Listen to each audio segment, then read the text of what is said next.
ಪೂರ್ಣ ಭೂತಕಾಲ past continuous ಇದರಲ್ಲಿ ವಾಕ್ಯಗಳನ್ನು ಹೇಗೆ ರಚನೆ ಮಾಡಬೇಕು ಅನ್ನೋದನ್ನು ಸ್ಟಡಿ ಮಾಡಿದ್ವಿ. ಈಗ ಈ ವಿಡಿಯೋದಲ್ಲಿ ನಾವು ಪಾಸ್ಟ್ ಪರ್ಫೆಕ್ಟ್ ಪೂರ್ಣ ಭೂತಕಾಲದಲ್ಲಿ ವಾಕ್ಯಗಳನ್ನು ಹೇಗೆ ರಚನೆ ಮಾಡಬೇಕು ಅನ್ನೋದನ್ನು ಅರ್ಥ ಮಾಡಿಕೊಳ್ಳೋಣ.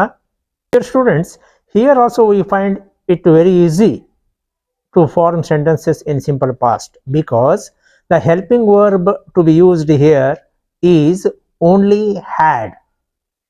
ಇಲ್ಲಿಯೂ ಕೂಡ ನಮಗೆ ವಾಕ್ಯಗಳನ್ನು ರಚನೆ ಮಾಡುವುದು ಬಹಳ ಸುಲಭ, ಏಕೆಂದರೆ ಈ ಕಾಲದಲ್ಲಿಯೂ ಕೂಡ ನಾವು ಉಪಯೋಗ ಮಾಡುವಂತಹ ಏಕೈಕ ಸಹಾಯಕ ಕ್ರಿಯಾಪದ ಅಂದರೆ ಅದು ಹ್ಯಾಡ್.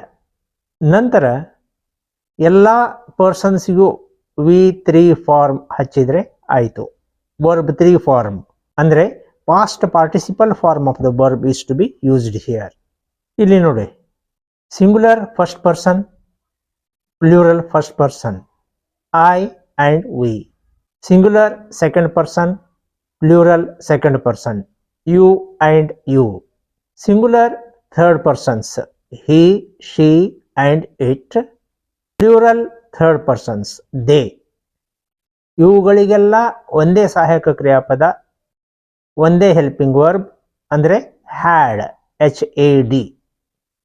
ನಂತರ ಎಲ್ಲವುಗಳಿಗೂ ಕಾಮನ್ ಆಗಿ verb 3 I mean past participle form of the verb ಅದನ್ನು ಇಟ್ಟರೆ ಮುಗೀತು, ವಾಕ್ಯ ರಚನೆ ಆದಂತೆಯೇ ಅಂತ ಅರ್ಥ. Here also the present moment is concerned